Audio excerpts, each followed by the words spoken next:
Hello everyone, welcome to my channel. History का practice set important question NET JRF के लिए और भी सभी परीक्षाओं के लिए इम्पोर्टेंट है और इसमें प्रीवियस ईयर के क्वेश्चन भी हैं, तो इसलिए मोस्ट इम्पॉर्टेंट क्वेश्चन है। तो अगर आप चैनल पर नए हैं तो चैनल को सब्सक्राइब कर लीजिए, क्योंकि इस चैनल पर डेली प्रैक्टिस सेट करवाई जाती है। तो चलिए इसका पहला प्रश्न देखते हैं। पहला प्रश्न है, चंद्रगुप्त द्वितीय ने अपनी पुत्री प्रभावती गुप्ता का विवाह किस राजवंश के राजा के साथ किया था? तो ऑप्शन है पल्लव, बी है सातवाहन, सी है वाकाटक और डी है कदम्ब। तो चंद्रगुप्त द्वितीय ने अपनी पुत्री प्रभावती गुप्ता का विवाह वाकाटक राजवंश के राजा के साथ किया था विवाह। तो राइट आंसर सी हो जाएगा। गुप्त सम्राट चंद्रगुप्त विक्रमादित्य ने अपनी पुत्री प्रभावती गुप्ता का विवाह वाकाटक शासक रुद्रसेन द्वितीय के साथ किया था, जिसने इसके प्रभाव में आकर वैष्णव धर्म को अपना लिया था। राइट आंसर हो जाएगा option number C. Next question देखते हैं। निम्नलिखित में से कौन सी कृति अकबर ने फारसी में अनुवाद के लिए तय की थी? ऑप्शन ए है सिंहासन बत्तीसी, बी है कठोपनिषद, सी है कुरल और डी है मनुस्मृति। इसका right answer option number A हो जाएगा, सिंहासन बत्तीसी। अकबर ने अनुवाद विभाग की स्थापना की थी। मुल्ला अब्दुल कादिर बदायूनी ने सिंहासन बत्तीसी का अनुवाद संस्कृत से फारसी में नामा ए खिरात अफजा के नाम से किया था। उपनिषदों का फारसी अनुवाद दारा सिकोह ने सिर ए अकबर के नाम से किया था। सिंहासन बत्तीसी में भारतीय लोक कथाओं का संकलन ग्रंथ है, तो इसका राइट आंसर हो जाएगा ऑप्शन नंबर ए, सिंहासन बत्तीसी। नेक्स्ट क्वेश्चन देखते हैं। निम्न में से किसे भारत छोड़ो आंदोलन के दौरान गिरफ्तार कर अहमदनगर किले में नहीं रखा गया था? तो ऑप्शन है डॉक्टर राजेंद्र प्रसाद, बी है डॉक्टर पट्टाभी सीतारामैया, सी है जवाहरलाल नेहरू और डी है गोविंद वल्लभ पंत। तो इसका राइट आंसर हो जाएगा option number A, doctor Rajendra Prasad. Bharat छोड़ो आंदोलन द्वितीय विश्व युद्ध के समय 8 अगस्त 1942 को आरंभ किया गया था। इसका लक्ष्य था भारत से अंग्रेजी साम्राज्य को समाप्त करना। भारत छोड़ो आंदोलन के दौरान डॉक्टर राजेंद्र प्रसाद को पटना जेल में कैद किया गया था, ना कि अहमदनगर किले में रखा गया था। तो right answer option number A हो जाएगा। नेक्स्ट क्वेश्चन देखते हैं। निम्नलिखित बुद्धिजीवियों में से अमेरिका स्वतंत्रता संग्राम के संदर्भ में किसने कहा, या तो मुझे स्वतंत्रता दो या मृत्यु दो? तो इसका राइट आंसर हो जाएगा option number C, Patrick Henry ने कहा था। राइट आंसर सी हो जाएगा। पैट्रिक हेनरी ने नारा दिया था, या तो मुझे स्वतंत्रता दो या तो वरना मृत्यु दे दो। सैमुअल एडम्स ने इस क्रांतिक भावना को प्रबल बना दिया था और देशवासियों को स्वतंत्रता संग्राम के लिए उद्यत किया था। तो राइट आंसर हो जाएगा ऑप्शन नंबर सी। नेक्स्ट देखते हैं। हड़प्पा कालीन नगरों में किस स्थान पर हल से जोता गया खेत मिला है? तो ये मिला है कालीबंगा में। राइट आंसर हो जाएगा option number A, Kalibangan. Kalibangan जो है वो वर्तमान में राजस्थान के गंगानगर जिले में स्थित है। इसकी खोज 1952 में कब हुई थी? 1952 में हुई थी।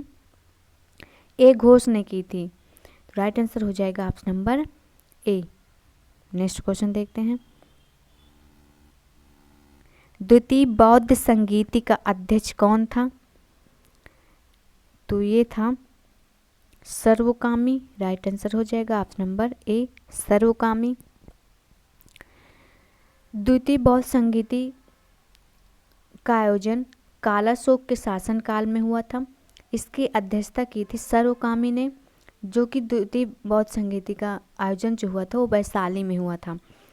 और प्रथम बौद्ध संगीति के अध्यक्ष जो थे वो महाकश्यप थे। ये जो थे प्रथम के थे। और तो इसका right answer option number A हो जाएगा। और तृतीय के जो थे वो मोगलीपुत्र थे। तृतीय बौद्ध संगीति का आयोजन जो हुआ था पाटलिपुत्र में हुआ था और इसकी अध्यक्षता की थी मोगलीपुत्र ने। किसके शासनकाल में? तो अशोक के शासनकाल में। और चतुर्थ बौद्ध संगीति जो हुई थी वो कश्मीर में हुई थी। किसकी अध्यक्षता में हुई थी? वसुमित्र के। और शासनकाल किसका था? तो कनिष्क का था। तो इसका राइट आंसर हो जाएगा ऑप्शन नंबर ए। नेक्स्ट देखते हैं, निम्नलिखित में से कौन समुद्र से समुद्र तक, बंगाल खाड़ी से अरब सागर तक विस्तृत प्रथम साम्राज्य था? तो ये था मौर्य साम्राज्य। Right answer option number B हो जाएगा। मौर्यों के शासनकाल में भारतवर्ष का सीमा विस्तार हुआ था। अशोक के समय मौर्य साम्राज्य का विस्तार अफगानिस्तान से मैसूर तक और पूर्व में बंगाल की खाड़ी से पश्चिम में था, अर्थात अरब सागर तक था। इस क्षेत्र को जम्मू द्वीप कहते थे, जो प्रथम लघु शिलालेख में इसका वर्णन किया गया है। तो इसका राइट आंसर हो जाएगा ऑप्शन नंबर बी। नेक्स्ट देखते हैं, चंद्रगुप्त द्वितीय के समय पाशुपतों का एक प्रबल केंद्र था। कहाँ था ये? तो ये था मथुरा में। इसका right answer option number A हो जाएगा, मथुरा में। पाशुपत संप्रदाय के लोग हाथ में लगुद, जिसे दंड कहते थे, उसे धारण करते थे, जो एक प्रकार का शिव का प्रतीक होता था। और कुषाण शासक हुइस की मुद्रा पर इसी प्रकार का चित्र देखा गया है, जो पाशुपत संप्रदाय के विषय में ज्ञान प्रदान करने वाला सर्वाधिक प्राचीनतम प्रमाण है। चंद्रगुप्त द्वितीय विक्रमादित्य के मथुरा स्तंभ लेख से ज्ञात होता है कि उदिताचार्य नामक एक पाशुपत अनुयायी ने मथुरा में उपमितेश्वर और कपिलेश्वर नामक 2 लिंगों की स्थापना की थी। तो इसलिए ये स्पष्ट होता है कि चंद्रगुप्त द्वितीय के समय में मथुरा पाशुपत संप्रदाय का एक प्रमुख केंद्र था। तो right answer option number A हो जाएगा। नेक्स्ट देखते हैं, चैतन्य महाप्रभु किसके उपासक थे? चैतन्य महाप्रभु किसके उपासक थे? तो ये कृष्ण के थे, राधा और कृष्ण के उपासक थे Chaitanya Mahaprabhu. Right answer option number हो जाएगा सी। नेक्स्ट देखते हैं, बारदोली सत्याग्रह का नेतृत्व किसके नेतृत्व में किया गया था? तो ये किया गया था वल्लभ भाई पटेल के नेतृत्व में। Right answer option number C हो जाएगा, वल्लभ भाई पटेल। बारदोली सत्याग्रह जो हुआ था वो 1928 में गुजरात में एक प्रमुख किसान आंदोलन था। इसका नेतृत्व सरदार वल्लभ भाई पटेल ने किया था। प्रांतीय सरकार ने किसानों के लगान में 22% तक की वृद्धि कर दी थी, जिसकी वजह से पूरे गुजरात के किसानों ने इसका विरोध किया और इसके परिणाम स्वरूप वृद्धि दर 22% से घटकर 6.03% हो गई थी। इसी सफलता के बाद वल्लभ भाई पटेल को सरदार की उपाधि मिली थी। तो राइट आंसर हो जाएगा ऑप्शन नंबर सी। ये क्वेश्चन कई बार पूछा गया है, मोस्ट इंपॉर्टेंट क्वेश्चन है। नेक्स्ट क्वेश्चन देखते हैं, प्रेसबर्ग समझौता पर हस्ताक्षर हुए थे, तो ये कब हुए थे? तो दिसंबर 1805 में हुए थे। Right answer option number C हो जाएगा। नेक्स्ट देखते हैं, उस स्थल की पहचान कीजिए जहां घोड़ा होने के प्रमाण नहीं मिलते हैं। तो ऑप्शन नंबर ए है गलियाई, इसमें तो मिलते हैं। बुर्ज होम में नहीं मिलते हैं। इसका right answer option number B हो जाएगा। पिराक में मिलते हैं, इनाम गांव में मिलते हैं। तो इसका राइट आंसर जो हो जाएगा बुर्ज होम हो जाएगा। बुर्ज होम का शाब्दिक अर्थ होता है बुर्ज, वृक्ष का स्थान। तो इसकी खोज की थी पीटरसन ने 1935 में। यहाँ से गड्ढा घर मालिक के साथ कुत्ते दफनाने का साक्ष्य मिला है, और गड़ासा जिसे कहते हैं उसका भी साक्ष्य मिला है यहाँ से। और यहाँ से प्राप्त एक घड़े पर सींग वाले देवता का चित्र भी मिला है। तो इसका right answer option number A हो जाएगा। यहाँ से घोड़े का कोई साक्ष्य नहीं प्राप्त हुआ है। तो ये मोस्ट इंपॉर्टेंट क्वेश्चन ये भी है, कई बार पूछा जाता है कि घोड़े का साक्ष्य कहाँ से मिला है और कहाँ से नहीं मिला। तो ये क्लियर होना चाहिए कि बुर्ज होम से घोड़े का साक्ष्य नहीं मिला है। तो राइट आंसर हो जाएगा option number B. Next question देखते हैं, निम्नलिखित में से कौन सा कारण 6ठी शताब्दी ईसा पूर्व में नगरों के उदय के लिए उत्तरदायी नहीं था? तो ये उत्तरदायी नहीं था सिंधु में बाढ़। इसका राइट आंसर ऑप्शन नंबर हो जाएगा सिंधु में बाढ़। बाकी सभी नगरों के उदय के लिए उत्तरदायी थे, जैसे चावल की खेती, लौह उपकरणों का प्रयोग और व्यापारिक गतिविधियाँ। तो सिंधु में बाढ़ जो थी वो उत्तरदायी का नगरों के उदय के लिए उत्तरदायी नहीं था। राइट आंसर डी हो जाएगा।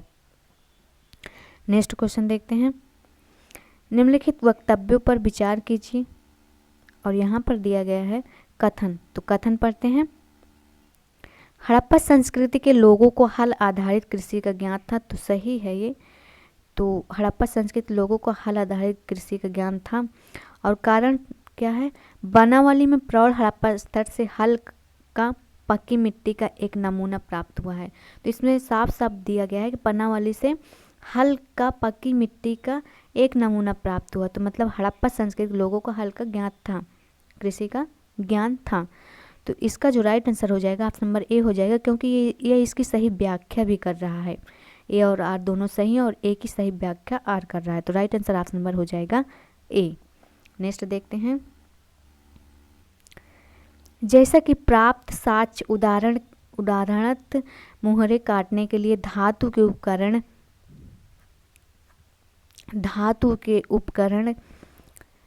से प्रकट होता है, निम्नलिखित में से एक स्थल हड़प्पी मोहरों के निर्माण का प्रमुख केंद्र था। तो ये था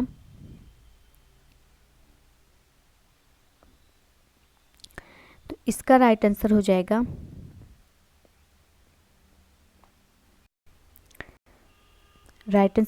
option number B, Chanhudaro. Pakistan के सिंध प्रांत में स्थित चन्हुदड़ो का उत्खनन 1935 में EJH मैके ने करवाया था। यहाँ के अवशेषों में मनका निर्माण व मुहर निर्माण के कारखाने प्रमुख मिले हैं। तो राइट आंसर हो जाएगा ऑप्शन नंबर बी, चन्हुदड़ो। यह खोज कब की गई थी? 1935 में की गई थी। तो राइट आंसर हो जाएगा ऑप्शन नंबर बी। नेक्स्ट देखते हैं। निम्नलिखित में से सर्वप्रथम किसने प्रतिपादित किया कि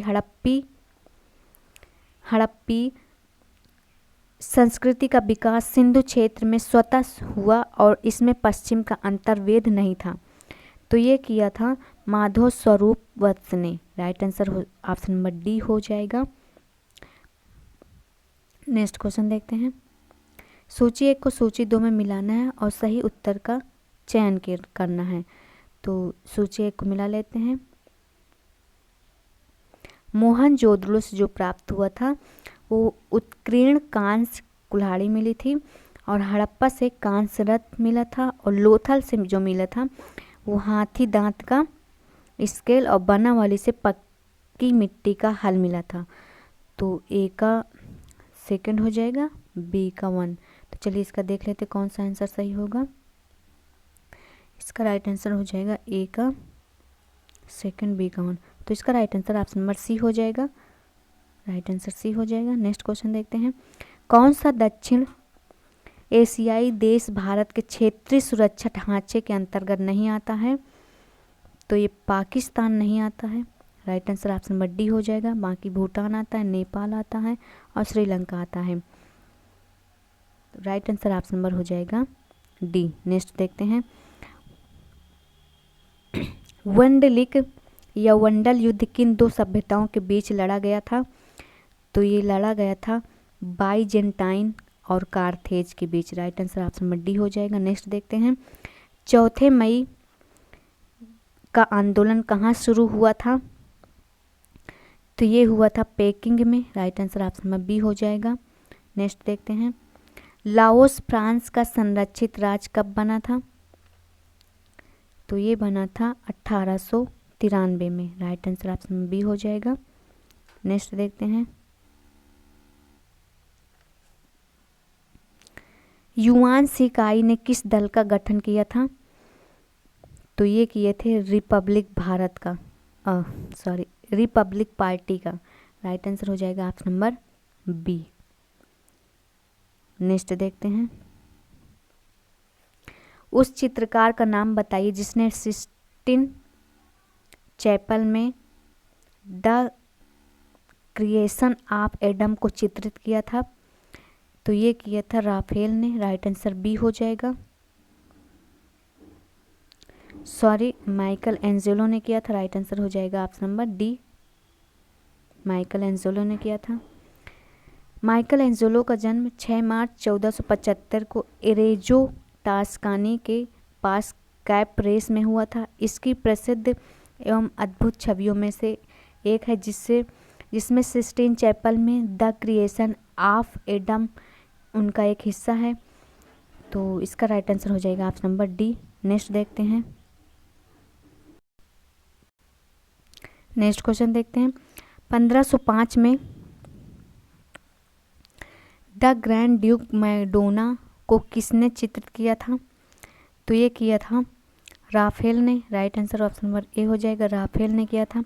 the Grand Duke Madonna Raphael के सबसे प्रसिद्ध कार्यों में से एक है और पैलेटिन गैलरी के साथ पहचाने जाने वाले चित्रों में से एक है, जो दुनिया के सबसे अधिक कैनवस और कलाकारों के पैनल वाला संग्रहालय है।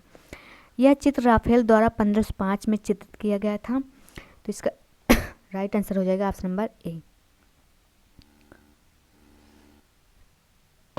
नेक्स्ट क्वेश्चन देखते हैं। निम्नलिखित में से किस स्रोतों से विदित होता है कि कलिंग में अशोक ने घमासान युद्ध किया था? तो ये प्रतीक होता है अशोक के 13वां शिलालेख से। राइट आंसर ऑप्शन नंबर हो जाएगा 2। राइट आंसर हो जाएगा ऑप्शन नंबर 2। नीचे कूट दिया गया है, तो इसका राइट आंसर ऑप्शन नंबर 2 हो जाएगा। कलिंग युद्ध तथा इसके परिणामों के विषय में अशोक के 13वें शिलालेख से विस्तृत सूचना प्राप्त होती है। तो इसका राइट आंसर हो जाएगा ऑप्शन नंबर 2। नेक्स्ट देखते हैं। देवांगना प्री की उपाधि धारण की थी, तो किसने की थी? तो ये की थी अशोक ने और दशरथ ने। Right answer option number B हो जाएगा, 1 और 2 इन दोनों ने की थी। नेक्स्ट क्वेश्चन देखते हैं।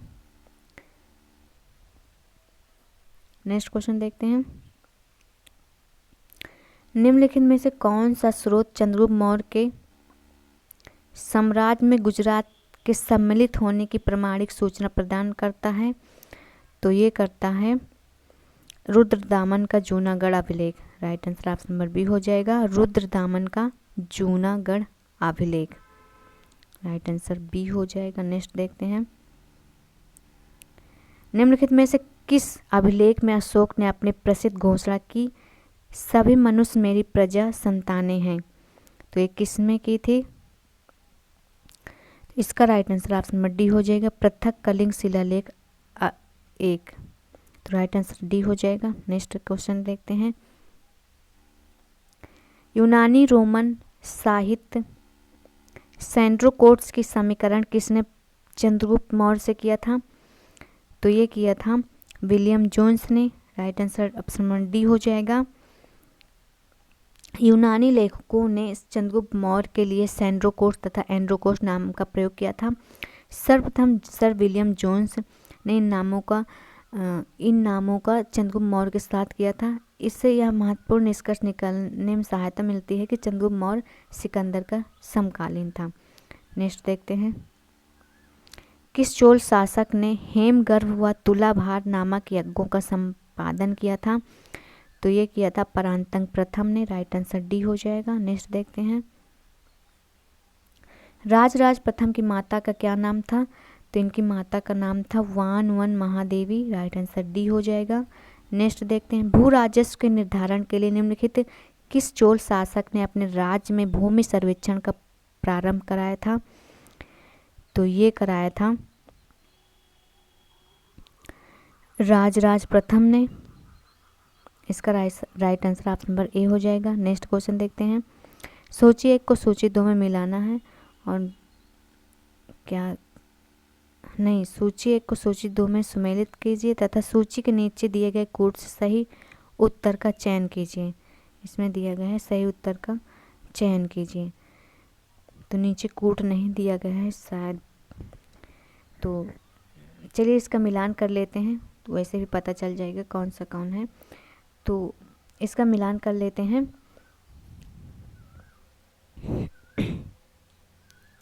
अल-बरूनी का हो जाएगा तारीख ए हिंद, अल-बरूनी का हो जाएगा तारीख ए हिंद, और एनुल मुल्क मुल्तानी का हो जाएगा इंसा ए महरू। इसका हो जाएगा इंसा ए मेहरू, और अमीर खुसरो का हो जाएगा खजान उल फुतूह, और फ़क्र ए मुदब्बिर का हो जाएगा तारिक ए फ़खरुद्दीन मुबारक शाही। तो ये मिलान हो गया है, तो देख लीजिएगा आप लोग इसे। अल बरूनी जो था वो गजनवी महमूद गजनवी के आक्रमण के समय भारत की यात्रा की थी। जो भी अपनी आंखों से देखा था उसे अपनी पुस्तक तारीख इंद में संकलित किया था। तो राइट आंसर ऑप्शन नंबर हो जाएगा। इसमें नीचे कोड नहीं दिया गया है, तो सॉरी उसके लिए। तो चलिए मिलते हैं नेक्स्ट वीडियो में।